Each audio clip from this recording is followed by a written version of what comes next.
Hey everyone, welcome back to my YouTube video, and in this video I'll be showing you guys how to block or unblock someone on Facebook. Sometimes you may want to stop someone from seeing your photos or contacting you. Here's how to block or unblock person on Facebook. Step 1. Go to the Facebook and find the profile of the person you want to block. Then tap three dots menu, and on the third option you'll see the block option. Then click on the block option. Now after you block that person won't be able to see your post, tag you or message you. Now if you change your mind, open the Facebook menu, then scroll down to privacy and settings, and then click on settings.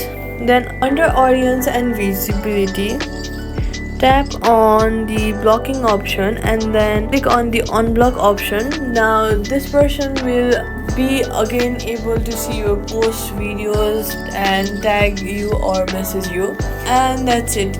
You can block or unblock anyone on Facebook just in a few steps. I hope this video helped you guys or learn how to unblock or block people on Facebook. If it did, let me know in the comments. Give this video a thumbs up to help others too, and hey, if you like simple tech fixes like this, consider subscribing for more. Thank you guys so much for watching, and I'll see you